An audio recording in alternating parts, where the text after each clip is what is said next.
¿Qué tal, señores? ¿Cómo están? Les habla Marian de la Fuente. Mientras los familiares están denunciando falta de información, el régimen castrista ha decidido elevar el volumen de su ya gastada narrativa y lo hacen además hasta el punto máximo: procesar por terrorismo a los supervivientes de la llamada lancha de Florida, enfrentándolos a condenas que podrían llegar a la cadena perpetua e incluso a la pena de muerte, según el Código Penal cubano de la Ley 151-2022. Y solicitar para ellos además prisión provisional mientras que se está desarrollando este proceso. Pero cuanto más se observa el material difundido por el aparato oficial, yo no sé si ustedes han tenido la oportunidad de verlo, más grietas aparecen en su relato. Las imágenes muestran un voluminoso arsenal de rifles de asalto, de pistolas, de neveras con balas, numerosas radios, chalecos antibalas, explosivos caseros, equipos de visión nocturna y hasta uniformes de camuflaje. Un supuesto arsenal incautado, que ayer se hizo público y tenemos además las imágenes, según dicen que resulta absolutamente desproporcionado para una embarcación pequeña con un solo motor y, para colmo, con 10 hombres corpulentos a bordo. Miren ustedes, cualquiera que haya visto esas imágenes entiende una pregunta que es fundamental. ¿Cómo puede encajar ese armamento en un bote que ya de por sí con sus ocupantes iba sobrecargado hasta la bandera? Y además es de puro sentido común y una lógica basada en el peso y en el espacio. Pero además está el punto geográfico, el que escogieron para el supuesto desembarco. Según el régimen, y ayer también ellos lo comentaron en esa rueda de prensa, intentaron entrar por una zona altamente vigilada, con presencia militar constante, con un faro y con capacidad de respuesta inmediata, algo que desde el punto de vista táctico es otro absurdo. Cualquier operación clandestina buscaría aislamiento, buscaría una cobertura natural, buscaría vigilancia. Eh, Cuba tiene cientos de kilómetros de costas menos expuestas y van a elegir precisamente hacerlo a plena luz del día en uno de los puntos más vigilados, más controlados. Oiga, simplemente tampoco encaja, porque eso no es estrategia, eso es prácticamente una entrega, un suicidio. Y a esto se suma un detalle inquietante. En las últimas horas, las autoridades han tenido que corregir el nombre de uno de los supuestos implicados porque nunca salió de la Florida. Un error difícil de explicar si la información era en tiempo real y que nos arroja otras preguntas. ¿La lista estaba preparada de antemano? ¿Alguien se bajó del barco a última hora? El régimen miente y lo hace continuamente, pero en esto de dar nombres rara vez se equivoca. Y aún hay más. Circulan señalamientos sobre uno de los detenidos que presuntamente habría tenido vínculos o algún tipo de relación previa con las estructuras oficiales. Y si eso fuera cierto, la pregunta entonces es aún más devastadora. ¿Infiltración? ¿Un colaborador? ¿Una operación inducida? ¿Espías aquí en Miami? No sería la primera vez que este régimen asesino usa narrativas de amenaza externa para justificar una mano dura interna y exponerse, por supuesto, ante el mundo como víctimas. Y más en este contexto tan curiosamente preciso, donde hay conversaciones en marcha con Estados Unidos y Cuba pasa por uno de los momentos más críticos. Hasta hace escasas horas estaban en un apagón total. Miren ustedes, la historia reciente de Cuba está llena de episodios en los que la narrativa oficial se construye primero, pero los hechos se ajustan después. Y aquí no se trata de absolver a nadie, no son a lo mejor sendos angelitos, y hacerlo además sin evidencias, pero sí tenemos el derecho de exigirlas. Porque cuando la logística no encaja, la geografía no encaja y los nombres cambian sobre la marcha, la duda entonces, señores, no es conspirativa, es una duda racional y la acusación es extrema. La respuesta del mundo debería ser igual de exigente: transparencia, pruebas independientes, porque cuando el poder necesita del miedo para sostenerse, la verdad suele ser la primera víctima. Y por cierto, que les comento que vamos a estar conversando también en nuestro programa de la decisión de este fiscal de la Florida finalmente de reabrir la investigación contra Raúl Castro por el derribo de las avionetas de Hermanos al Rescate y también de una nueva ley que acaba de ser aprobada en el seno de la Comisión de Miami-Dade, para la cual el exilio debería tener una voz en cualquier conversación que se haga sobre Cuba. Comenzamos.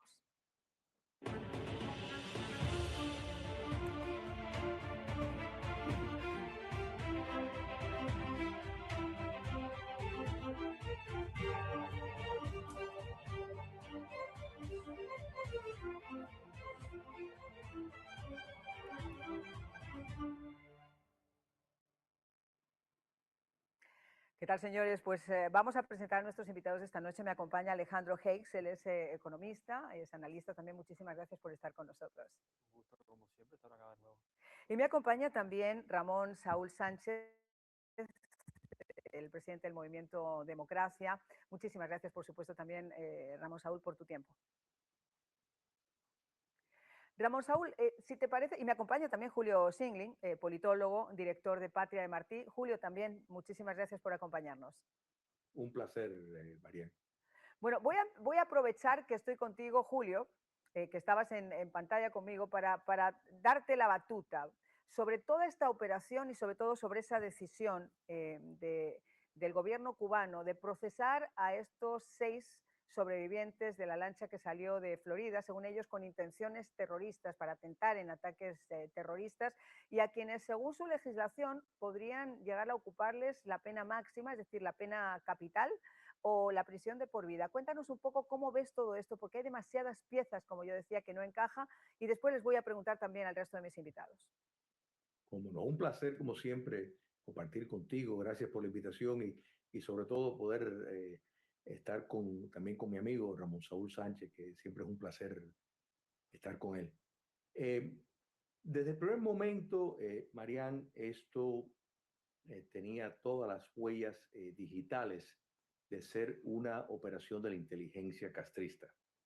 Y cuando digo operación de la inteligencia castrista, tenemos que entender que esto no quiere decir que no hayan habido personas, patriotas bien intencionados, que fueron llevados, o sea, convencidos, que consideraron que esto era la vía correcta de tomar. Ahora, como tú bien señalaste en la parte inicial del programa, sin lugar a duda, en estos momentos, y esto es típico del castrocomunismo buscando un control de la narrativa, ¿no es verdad? Pues surgen eventos bizarros, para usar o sea, en el mejor de los casos, como este que desafía toda lógica en medio de una campaña de los Estados Unidos de confrontar el narcotráfico y el socialismo continental,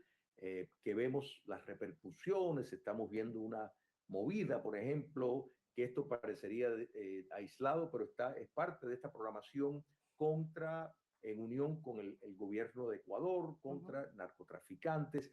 Todo esto es parte de una insertación de los Estados Unidos en las Américas nuevamente. Cuba naturalmente juega una parte muy importante. Entonces, en medio de esto, de este momento, lanzar una operación de este tipo, Ajá. como tú bien señalas, en una zona que, que si fuera a ser un objetivo legítimo de militar con intención de lanzar una guerrilla o algo por el estilo en Cuba, no sería lo más práctico en el lugar, pero aparte, volviendo en este momento, sería una cosa totalmente desquiciada considerar solo pensado desde la óptica del castrocomunismo. Y si nos recordamos el discurso del dictador Díaz Canel el 5 de febrero, ya le estaba anunciando a priori. Exacto.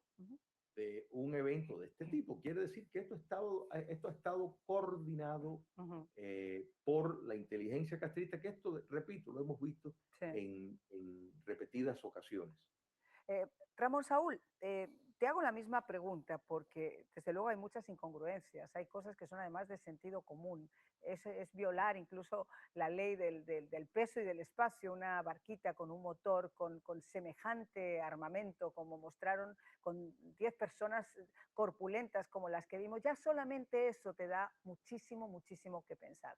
Pero si además hubiera habido una persona que ya había colaborado anteriormente con el régimen cubano. Ahí estamos hablando entonces de infiltración, que es algo que apuntaría más a la visión que nosotros tenemos, a falta obviamente de información confidencial, porque estamos haciendo este programa sobre conjeturas y por una información unilateral que solamente ha prestado el régimen cubano. Pero ¿cómo lo ves tú con la experiencia que tienes y sobre todo porque aquí, y hay que recordarlo y hay que decirlo abiertamente, en Miami, sigue siendo el centro neurálgico donde operan muchos espías para el régimen. Bueno, en primer lugar, tengo que decir que estos jóvenes o estas personas, para mí, aman tanto a su patria que estaban dispuestos a ofrendar su vida por cambiar las cosas. Es parte de la frustración que tenemos los cubanos con un régimen inamovible y con, desgraciadamente, la complicidad de tantos en el mundo que han contribuido a que permanezca en el poder por tanto tiempo. Si estos jóvenes desembarcaron allí con la intención de llevar a cabo la lucha armada, ¿dónde está el pecado? Porque entonces Fidel Castro sería el peor pecador y dale para atrás para Maceo y para George Washington y no sé cuántos más, ¿no? Que utilizaron las armas para eso. Yo creo en la lucha cívica no violenta y creo que está a destiempo una operación como esa, pero no dudo, como bien dijo Julio, no dudo que hayan estado infiltrados tanto aquí como posiblemente en Cuba, por varias razones. Ya Julio lo mencionó. Díaz-Canel 2 semanas antes había mencionado que aquí en Miami se estaban entrenando cubanos con el propósito de hacer actos que llamó terroristas dentro de Cuba. Ya en primer indicio de que tenían el conocimiento de esto. Además de esto, hay una persona que entró en Cuba que fue capturada por el régimen de Castro y según dice el propio régimen, esa persona confesó que estaba allí para recibir a esta expedición. Punto número 2, que sabían de antemano lo que iba a pasar. Número 3, nosotros hemos estudiado la cañería, la posición de la embarcación, hemos hecho indagaciones con gente dentro de Cuba, a tal punto que hemos descubierto una base escucha china ahí cerca de Corralillo, en un hotel que se llama El Egua, ahí mismo. Y todo indica que fueron incitados a salir a destiempo, a salir de día, o sea, a tratar de entrar de día con una embarcación sobrecargada. Parece, según el régimen, hasta ahora lo único que tenemos, la única fuente que tenemos es la del régimen. Hay que esperar a buscar. Ahí tenemos la imagen de la barca. Yo creo que alguien, según si el ves régimen, esas iban imágenes, dos embarcaciones, la otra se rompió y pasaron todo para aquí. Parece que fue una emboscada a mansalvas para ejecutarlos, porque cada una de las 10 personas recibió impactos de bala. Todavía hay uno en el hospital Hernando Milián de Las Villas, los otros están en La Habana ya, con varios balazos, 2 balazos en la cabeza, una traqueotomía y otras situaciones de salud del impacto de estas balas. Pero Ramón Saúl, cuando las personas tienen en sus imágenes esa lancha, ese barco que estábamos viendo, con opciones además de querer perpetrar ataques terroristas, uno escoge una lancha rápida, uno escoge una lancha donde pueda desplazarse a tal velocidad si son interceptados, no busca una lancha como esa, con un solo motor. Y quiero que ustedes se fijen bien, 10 personas a bordo, más el material que ustedes veían también en las imágenes anteriores que fueron mostradas por el régimen cubano y que son los que traían supuestamente en esta barca estas 10 personas. O sea, no hay cómo, amigo mío, o sea, no es simplemente que tuvieran una lista con un nombre por adelantado que luego tuvieron que dar de baja porque decidió no subirse al barco. Ahí estamos hablando de cosas, y ahí lo están ustedes viendo en sus pantallas, que es impensable, es imposible. Pero bueno, quiero pasar con Alejandro, porque además hay otro factor, y el factor es, en un momento tan preciso como el de ahora, Alejandro, donde Estados Unidos comienza una serie de conversaciones que podrían derivar quizá en la posibilidad de un proceso democrático en la isla. Qué casualidad que un régimen que construye la narrativa primero, que construye el hecho primero y que después ajusta obviamente todos los cabos, en este momento preciso vuelva a ponerse como víctima ante el mundo frente a estos supuestos victimarios. Yo creo, bueno, coincido con los planteamientos del señor Julio Chilling y Ramón Saúl. Esto, evidentemente, aunque no tengamos las pruebas así rotundas, lo podemos situar, sobre todo por lo que ha pasado antes, como una operación de la inteligencia cubana. Esto no es una acusación, por supuesto, las personas que lamentablemente fallecieron o que están heridas, sino la manipulación en cuanto al contexto. Hay que recordar el tema de los hermanos Arrescate, los 5 espías cubanos, Roque, o sea, ya hay antecedentes. Ahora, esto hay que situarlo, pienso yo, en el contexto justamente de la negociación, porque este hecho, que cuando uno lo ve parece caricaturesco, dada la situación que tiene Cuba, que ocurra esto, es porque la narrativa que intenta construir el régimen cubano en este caso es la de ganar tiempo para movilizar a la comunidad internacional. Es decir, mucha gente piensa equivocadamente que mientras más miseria hay en Cuba, más presión tienen ellos. Ellos solo están ganando tiempo para construir lo de siempre, el discurso del país aislado, el país bloqueado y este tipo de épica de una invasión. Hay que recordar que aunque se haya puesto ahí la imagen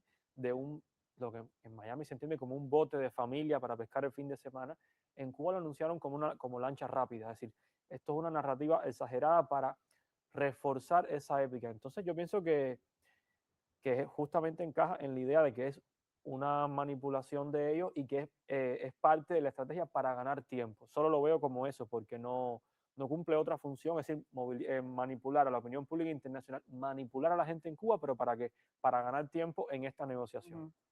Julio, justo además hoy 10 panameños han sido detenidos en Cuba por propaganda antigubernamental. Es decir, siguen todavía ese tipo de acciones en las que Cuba quiere proyectarse, como decía Alejandro, como si fuera realmente una víctima. Cuéntame un poco, porque ustedes son estudiosos del tema, y uno pensaría que un secretario de Estado como Marco Rubio, cubano, que lleva muchísimos años teniendo que contradecir estos relatos del régimen, no se iba a dejar llevar por lo primero que dijera. De hecho, por eso se ha iniciado una investigación independiente por parte de las autoridades de Estados Unidos para determinar realmente qué fue lo que pasó. Aquí no se trata de culpar a nadie, pero con todo esto que estamos viendo, con lo que está pasando ahora con estos panameños, el régimen realmente está en un momento donde necesita de esa imagen internacional donde ellos se proyecten como víctimas, como digo, en lugar de como victimarios.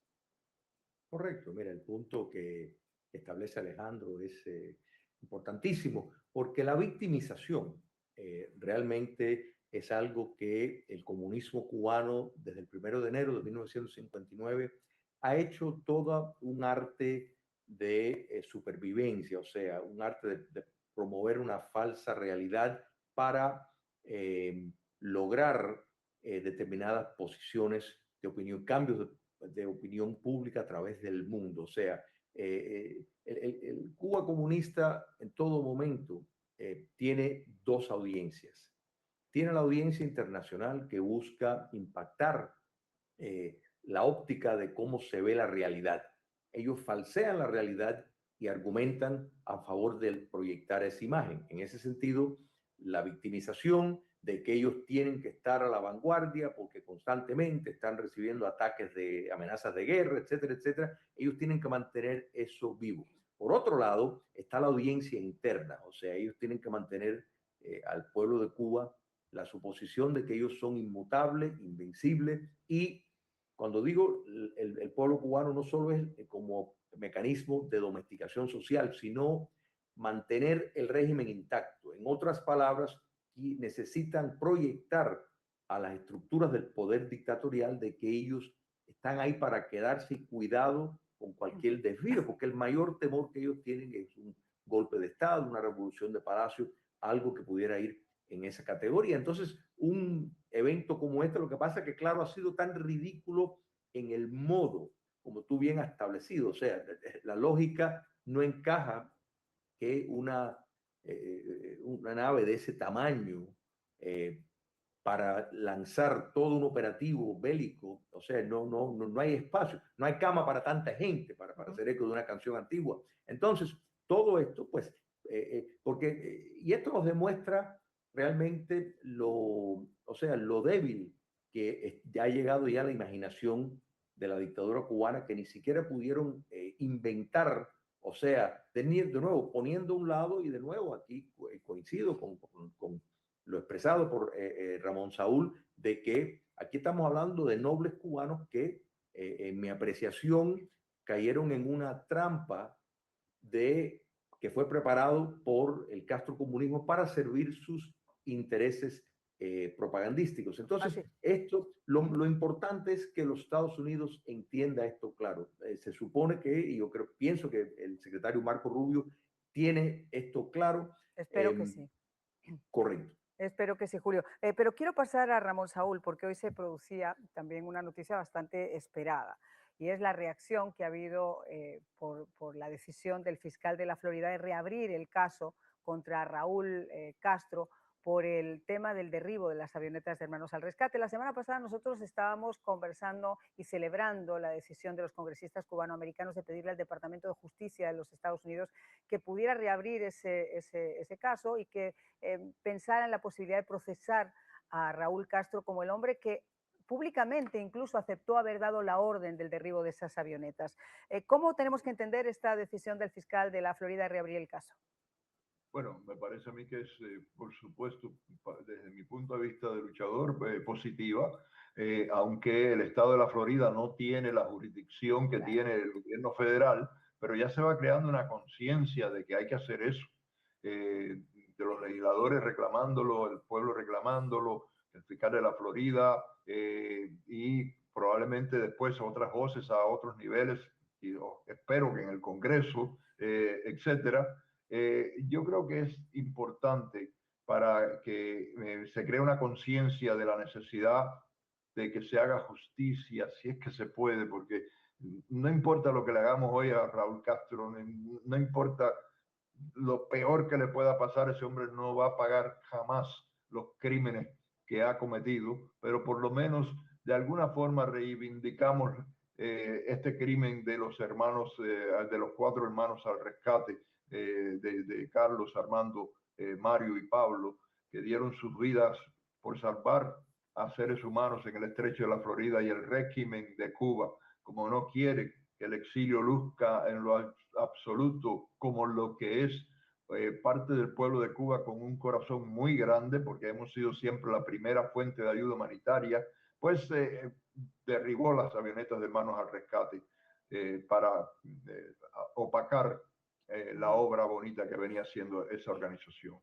Vamos a hacer una pausa y cuando regresemos hay síntomas de que algo también está cambiando en Cuba. Hay una necesidad extrema, ya lo venimos comentando desde hace mucho tiempo, ustedes lo saben, una asfixia además por parte de la administración del presidente Donald Trump, que está impulsando a que no salga un solo galón de crudo desde Venezuela, que México evite seguir enviando también petróleo que no utilizaban para ellos mismos, sino que revendían incluso para hacer más fuerte la maquinaria de la represión. Pero algo está cambiando también a nivel interno. Fíjense, Cuba ha autorizado por primera vez a las empresas mixtas entre el Estado y el sector privado. Y esto tiene una respuesta que Alejandro nos va a explicar en tan solo unos instantes.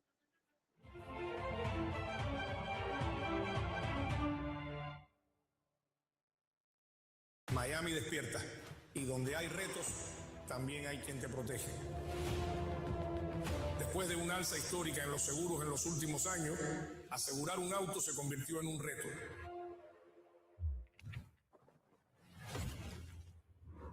Los seguros de auto han bajado. Nuestro trabajo es asegurarlos, porque Univista Insurance trabaja para usted. Univista Insurance, protegiendo Miami, protegiéndote a ti. Para llegar a ser los más grandes se requiere de mucho esfuerzo y determinación, pero sobre todo de compromiso y constancia. Toro Taxes empezó aquí, en esta ciudad de ensueño. Y ahora es la corporación hispana más grande e importante en los Estados Unidos. Todo un orgullo y ejemplo a seguir. Yo confío plenamente en ellos. En esta temporada de impuestos, ve con los más grandes. Ve con Toro Taxes. Nadie te da más.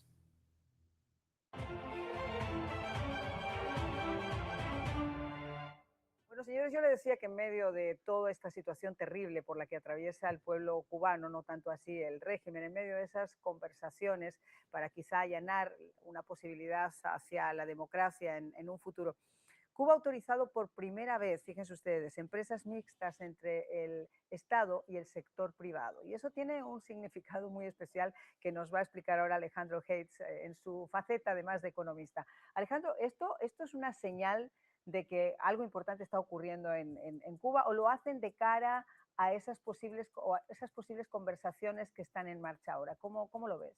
La respuesta corta, yo creo que son medidas que están buscando venderle a la administración de los Estados Unidos que el régimen cubano es capaz de adaptarse. Ahora, sobre esto hay muchas cosas que acotar, pero voy a ser bien breve. La primera de todas, que no es la primera vez que hacen esto. con la figura jurídica de empresa mixta, sí, pero en el año 21 aproximadamente, en pleno proceso de pandemia, autorizaron algo en Cuba que se llamaba, ellos le llamaron proyecto de desarrollo local, que no era un proyecto de desarrollo local, era de manera muy sencilla que una empresa privada y los gobiernos territoriales ponían dinero y hacían un proyecto juntos. Es decir, cambia la figura jurídica, cambian las responsabilidades, pero en esencia era una asociación económica. Ahora, yo creo que esto siempre hay que mirarlo con lupa y no generar falsas expectativas, porque en última instancia lo que está ocurriendo en Cuba desde el punto de vista económico desde el año 97, reforzado en 2011, bueno, con otra actualización en el año 21, no es más que el Estado, el régimen cubano, le cede el derecho o el privilegio en muchos casos a personas naturales de hacer una actividad económica de manera privada, pero que es reversible en cualquier momento sin ningún tipo de protección.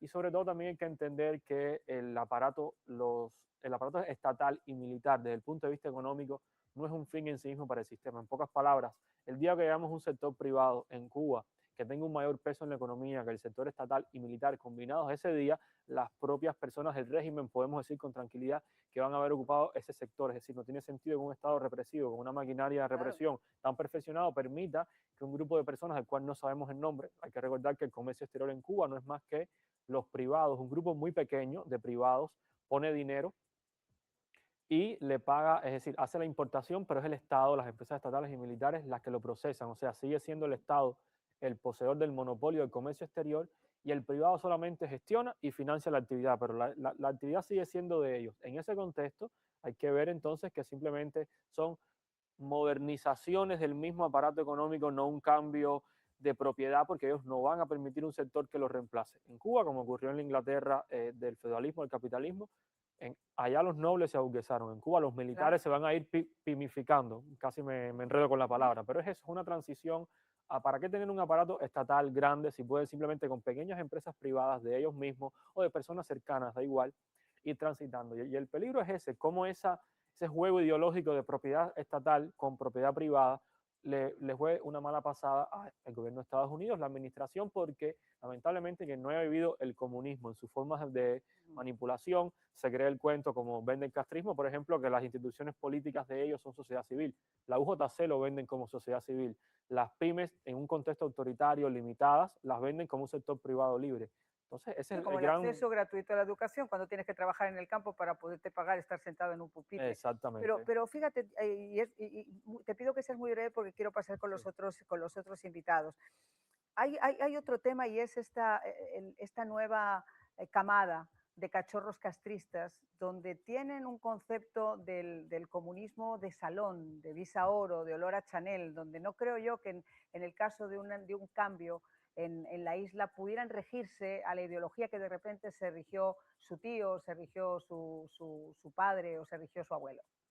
Sí, en Cuba hay evidentemente al menos como yo lo siento, una disociación entre las viejas generaciones y las nuevas que evidentemente están desconectadas del comunismo y ahora mismo el imaginario político cubano tiene más adeptos en una comunidad de izquierda del mundo que en la propia Cuba. Es decir, eso significa que el régimen, el principal apoyo que tiene está fuera, no adentro. Oye, otro tema que no quiero dejar de mencionar, Ramón Saúl y Julio y Alejandro, es la decisión que ha tomado también el condado de Miami-Dade a petición del comisionado Juan Carlos Bermúdez de hacer una ley para que se contemple que en cualquier conversación sobre el futuro de Cuba se incluya, obviamente, al exilio. Y eso yo creo que lo hemos comentado contigo, Ramón, y creo que lo comentamos también contigo, Julio, en algún programa. Se hace impensable que en una comunidad, por ejemplo, que acoge al mayor exilio, como es Miami-Dade, de gente que conoce, que sabe perfectamente, como lo puede saber el secretario de Estado, por dónde le aprieta el zapato, fuera excluido de unas conversaciones cuando ellos han sido la antorcha y han llevado la bandera por la libertad cubana durante casi 60 años. Empiezo contigo, Ramón Saúl, y después me das también tu opinión, Julio. Eso se llama soberanía. Y es imprescindible. Si usted va a hacer algo con relación a mi destino, yo quiero estar presente, es lo que está diciendo Juan Carlos Bermúdez, lo felicito, le mando un abrazo. Realmente una preocupación que he expresado en múltiples medios, no porque uno quiera tirarle una piedra en el camino a ningún empeño de buena voluntad que se haga para cambiar el entorno de Cuba, sino que el soberano, el pueblo de Cuba, representado a través del exilio y también la fuerza viva dentro de Cuba, debe estar, la voz nuestra, lo de los cubanos, debe estar en cualquier decisión, porque hay cosas que nosotros no queremos. Nosotros no queremos, por ejemplo, una transición en Cuba que solamente las corporaciones americanas puedan ir a hacer negocios en el país y entonces decir, bueno, con, no sé, con Raúl Castro, o con el otro, tenemos que lidiar por un tiempo, quizá un año, tal vez más de un año, quizá 5 años, para que entonces al final se hagan elecciones. Yo creo que lo primero que tiene que cualquier proceso de cualquier amigo que nos quiera ayudar, en este caso los Estados Unidos, tiene que tener en cuenta la soberanía del pueblo de Cuba representada a través de sus fuerzas vivas.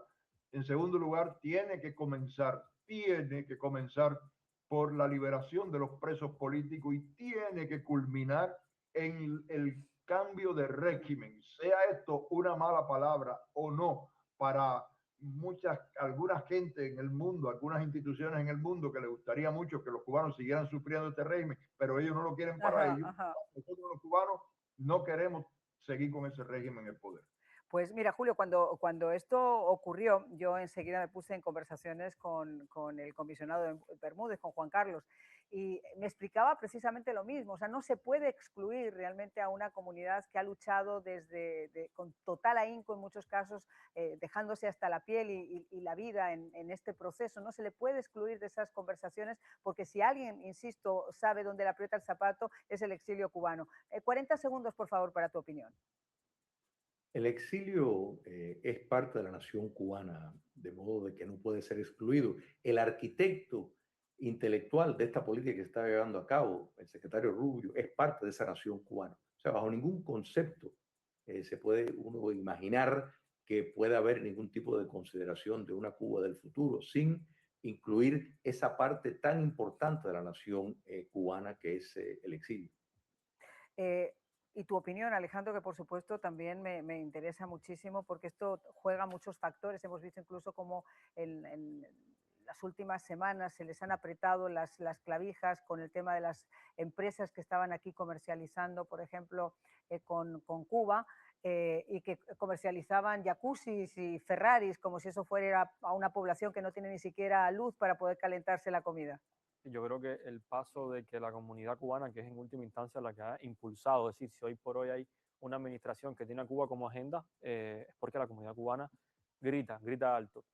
Sin embargo, yo creo que ahí hay que poner un poco un matiz importante, que bueno, a mí quizás como persona que llegó a Cuba, es decir, llegó a Estados Unidos de Cuba hace poco tiempo, es algo que tengo presente todo el tiempo, y es que yo creo que el exilio tiene debería tener la función histórica de cortar con el ciclo de exclusión que ha generado el castrismo. Yo creo que el día de mañana hay que tener un proyecto de país para Cuba donde, obvio, los criminales de guerra no, donde los grandes responsables de la represión no, pero donde el pueblo cubano, ese señor de 80, 60, 70 años que tuvo un día un cartel que decía "esta es tu casa, Fidel", y que a lo mejor todavía en su yo interior venera a Fidel Castro, creo que parte del exilio es tener un proyecto de país donde de una vez quepamos todos los cubanos, evidentemente, donde en democracia, aunque también podemos tener la seguridad de que en Cuba, en una Cuba democrática, un partido comunista o una proyección comunista, aunque tenga otro nombre, no importa, no triunfaría. Yo creo que para que el proceso sea completo, bueno, evidentemente no hay democracia en Cuba todavía, pero eso hay que tenerlo ahí como algo pendiente, algo a implementar. Evidentemente,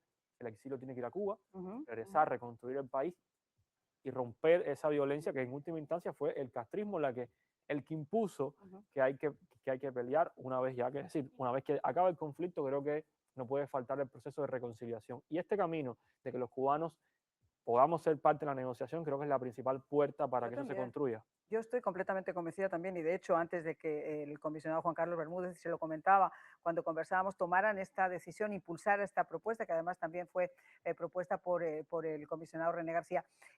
Antes de que hicieran esto, nosotros habíamos dedicado programas diciendo cómo se puede llegar a hablar de futuro en Cuba sin obviar y sin mantener presente el pasado, el presente y por supuesto también el futuro de esas generaciones que están aquí pero que desean en algún algún momento dado poder regresar a su patria. Y bueno, les quiero agradecer a los tres por haber estado con nosotros.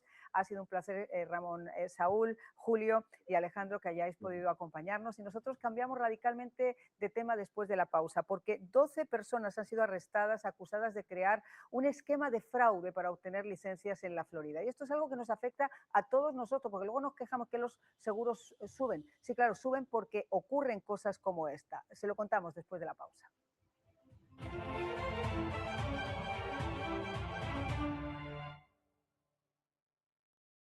Descubra los beneficios que ofrece la terapia de oxígeno hiperbárico. Las cámaras hiperbáricas han traído a los pacientes beneficios increíbles para su salud, tales como acelera la recuperación de tejidos dañados, reduce la inflamación a nivel del